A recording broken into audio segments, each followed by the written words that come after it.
Caesar. Oh, He wouldn't yeah. have any fucking teeth left, that's why.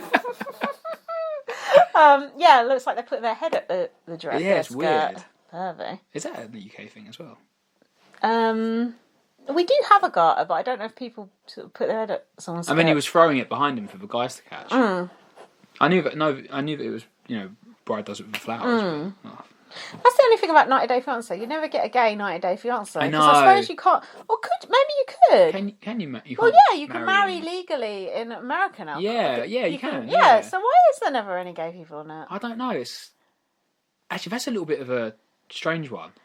Yeah, probably with how backwards America is. No offense, American listeners. Yeah. Maybe they wouldn't give you a K1 visa for that. Maybe. You think? Maybe. I don't know. Maybe. Do you reckon it has something to say about sort of sometimes the other countries that people are coming from and their cultures? Maybe you're less likely to get. But then it wouldn't be their business if you're trying to move to America. I know, but they usually visit them first. Yeah. And sort of establish some sort of relationship. We should investigate that. Yeah, I'd be interested in that. It's weird, isn't it? I feel like that's something we've talked about before, but not fully. There's got to be some sort of reason. I bet you anything it's something to do with one rule for straight people and another rule for gay people. Oh, no doubt. Absolutely. I mean, there normally is. So that's pretty much it for Russ and Paola. Yeah. They're a great couple. I've led with the best one. Now it's all boring after that. God. No, it's not. Listeners, at all. Really good bits to go. It's a white knuckle riot. I need a wing. Should we have a break? Right, be right back. We're back. Hi. So another thing that they have on 90 Day Fiancé, although I've not noticed it so much lately, is Mormons. It was something that was prevalent in the first couple of seasons. Yeah, they seem or to... series. I mean...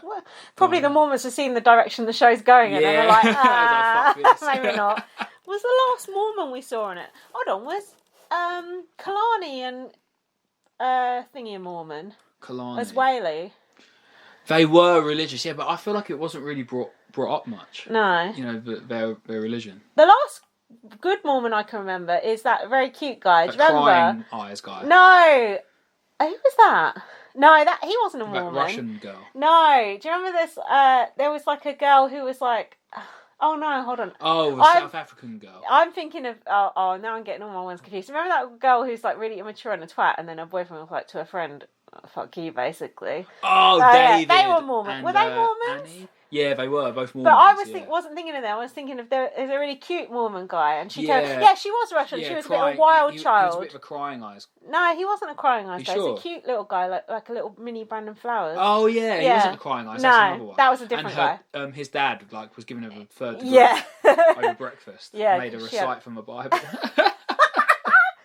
Since him, I can't remember any of the Mormons on it. They seem to have died out. I miss them all. The Mormon community have turned against Yeah, how dare you? With good reason, let's be honest. Bring back the Mormons, I say. I like the Mormons. They did have an interesting dynamic. Yeah. I think all the Mormon men seem very similar to each other. Yeah, very polite. Polite. And well-mannered. Yeah. So, which brings us to Alan and Kirilam, who are... Well, he's a Mormon. I'll pass over to you, but I'll just say she's 21, he's 29. She's from Brazil. I've written he's from LA. He's not from LA. Isn't he from Southern State? Yeah. Why have I written LA? Anyway, it don't matter where he's from. I doubt he's from LA. He's not that sophisticated. Imagine Alan was from LA. He was breakdancing. We think. In a way. They did go around like that place with the stars on the floor, didn't they? Oh, maybe he was. Maybe he was from LA. He was from LA. Because she was getting scouted, wasn't she? So yeah. I can't imagine. Oh, didn't they move to LA? Oh. Or something. Go to LA for some reason. Fuck anyway, it don't matter where they're from. Tell us about Alan and the lovely Kirilam. I thought they had quite a sweet relationship, really. They're kind of a mismatch physically. Oh, you no. horrible person. I mean... What do you mean? Let's describe Kirilam them. was very sort of China doll-esque with delicate features and very genuinely looked like a model. Yeah. And very sort of slight. Whereas Alan was a bit of a doughboy, really. With a receding hairline. Like a bit of a hunchback. Yeah. Kind of blubbery. Oh, but no, in sweet fairness, guy. Alan wasn't bad looking at all, really.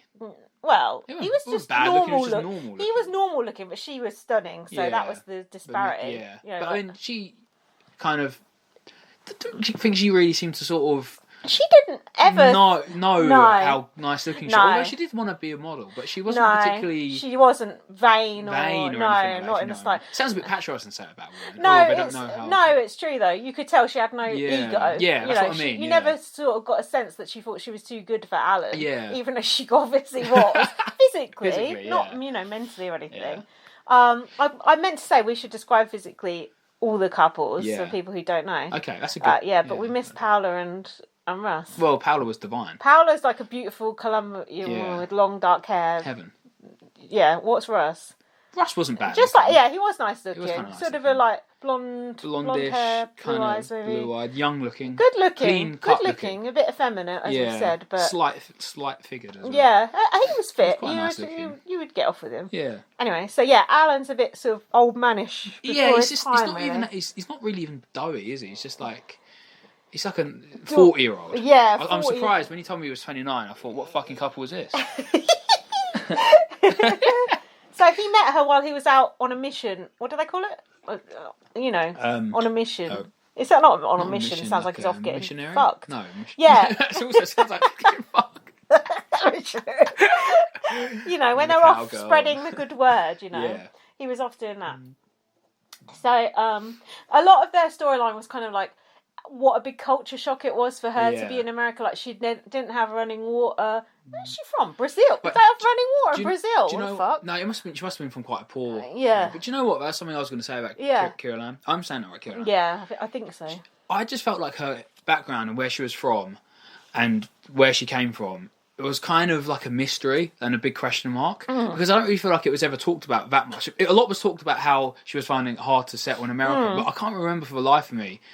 Like, it didn't really show us, which is something they do in later series, where she lived or how it looked. I know she Skyped her family on a few occasions. It didn't really have those separate interviews with them or anything like that, which they do nowadays. They showed her sort of coming to Alan's house and turning the lights on. And, like, we don't have lights like this back home. We don't have water. Which they don't...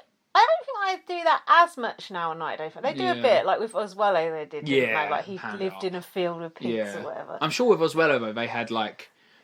just like pictures and stuff. They did. Whereas with Caroline, it was like you kind of don't really know. That's true. But what was the actual point we were talking about? Just that a lot of their storyline was how much of a culture shock it was, and like would she stay or wouldn't she stay? And she missed her mum a lot, and she was very isolated because Alan was out at work all day. She's very very kind of young, wasn't she? She was only 21, but just quite innocent. Yeah, and she didn't speak. She spoke English a lot better than some people we've seen, i.e., old Bumblebee guy. What the fuck was his name again? I can't remember. The fucking Turkish translator. Yeah, fucking hell, that was a struggle. That's going to be a long one. That was the struggle bus. It's like, can't they cut out some of this bit where they're reading out the bit between the translator? We're going to have to do this pod again in Turkish. Oh, God. Anyway, although she could speak English pretty fine, I think, to be honest, but they were hamming it out that she couldn't. So then, one of their big storylines was, how are they going to be able to keep their hands off each other before they get married? Knock, knock, knock. Who's at the door? Here comes the chaperone, which, for those of you wondering what the fuck is this... Kent. Was that his name? Kent. Clark Kent. He was, someone who was basically looking over Kira Lamb to make sure that what's his name? Alan didn't fuck her. didn't basically have sex with her. I mean, as if she's already not feeling uncomfortable enough. She doesn't speak English that well. She's in a completely different country, and now you've got some guy called Kent looking over you while you're just even probably wanking off too. Weird. And here was the weirdest part. Kira Lamb slept in the bed. Kent slept on the living room floor, and Alan slept on the couch. I thought, should we let Kent sleep on the couch? What the fuck? Man, I'm a pig. Yeah, pig. Coming over to chaperone, you got to sleep on the fucking floor. And then, why did he sign up for it? I know. And then Alan's like, right, guess we should hit the hay now. It's like fucking 8 o'clock in the evening. Like, Jesus. Like, I know that guy might want some airtime, but you don't even get to sleep on the couch, and you look like a creep. Yeah. There's literally nothing in it for you. But also, what is this thing where men can't control themselves and you have to have someone come and be I know. there. That doesn't speak well of you. No, it doesn't. If you need... The actual implication of that is quite Yeah, dark, like, you're going to, like, rape her unless Kent's there. It's not taking into account whether she would say no. Yeah. Like, she doesn't... Where's her chaperone to make sure that you don't... You know what I mean, Kent does it for the both of them. Weird, isn't it? It's strange. Really weird. It says a lot about them, in my opinion. Oh yeah, I've written, can't these people trust themselves? So then the next day, or a few days or whatever, Alan had to send Kirilam to stay with his parents because Kent can't stay over the next night because of his schedule. I thought, I wonder what Kent's up to. I thought I dread to think what he's doing. He's off chaperoning someone else. Oh, Jesus Christ. Maybe that's his job. So Kiriam had to go and fucking stay with Alan's mum and dad. Now, go on. You've got to... It has to be noted that Alan's mum was a true freak. Like, without sounding harsh, she was weird. She was weird. She looked like a female Batlax version of Alan. She looked like... In fact, Alan looked like he was aging into his mum. Yeah, that's true. And the dad was like... The dad was actually a bit like Russ's dad. Yeah. Like, just a meek little mole in like the corner. Sort of mute scarecrow. Yeah.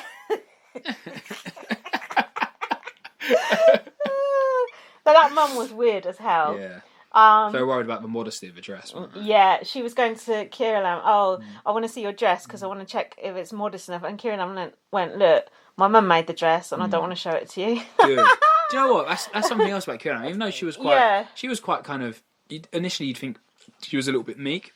But she wasn't. She was quite firm with Alan when he was going on about her modelling as well. She was quite like, fuck you. So basically, here's Ted's next setup. Kirilam went to get her haircut. And they go, oh, you're so beautiful, you could be a model. Here's the number of this agent, whatever. And then obviously Alan hears about it. He's like, oh. They just happen to have a slot in this modelling agency as well. I've put Alan comes lumbering in and puts the kibosh on it. He literally did. He came in like a bull in the china shop and then put the kibosh of all kiboshes on. And she'd had her makeup done. I'm not sure if it was then or another time. And he went, oh, you look too beautiful. He said, I'm nervous you're going to leave me. But to be fair... Another to get rid of that chaperone. To be fair to Alan, he did help her. He tried to take headshots of her. They're really bad ones, it must be said. Just with all like the books in the background and stuff.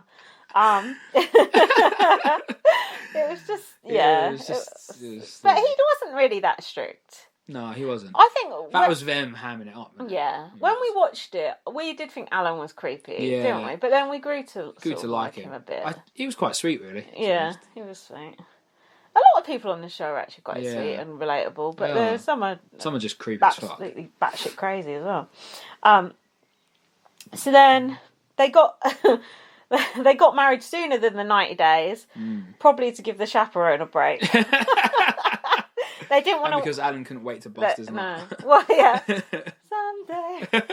I smacked myself. Oh. What the fuck was that? What happened? I smacked myself in the face with the iPad. Oh, God, babe. Oh, you don't see them do that on this morning, do you? Jesus. Because...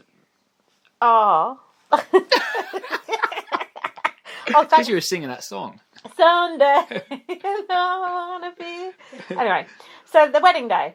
Alan is sweating, I've written. Mm-hmm. His sisters were being nice, so she was upset because her mum wasn't there. But they had them on video link, which is always nice, I suppose, if you like that sort of thing. Kirilam looked lovely in her dress, I thought. Yeah, it was a nice dress. Very modest. She looked amazing, really. She didn't look so modest in her bikini on honeymoon. Literally, the only time I've ever seen anyone on honeymoon is Alan and Kirilam. I know, just because Ted wanted to find out if they'd had sex or not. It's kind of macabre, really. Correct. It's like, oh, so you're going to do the deed tonight? Oh, so you done it yet? Then that final shot of Alan turning off the camera is like, this is time for you to go. They do always ask them, like, have you had sex and that, though, on this show, don't they? They're obsessed with it. And Kirilam said, it's my first time sleeping with Alan.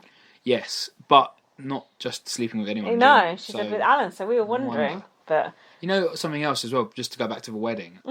At one point, you know, when you were going through it to think of some notes. Yeah. I swear at one point Alan was breakdancing. Oh, yeah. During, I'm not sure the if it was first Alan dance. or Ken. It was someone, Alan or Ken. Someone was dancing like a motherfucker. It was insane. If it was Alan, props. Didn't know he had it in it. that was it really. They went on honeymoon to Hawaii. It looked lovely there. They did, yeah. They looked like having a good time. And yeah, she looked great in a bikini. Alan's bikini body, not so good. Not so but, good. It was like flapping around in the Oh water. God, that was so good. That's why Alan was clumsy. Yeah, it was like clumsy boy. He was like a big old lummox.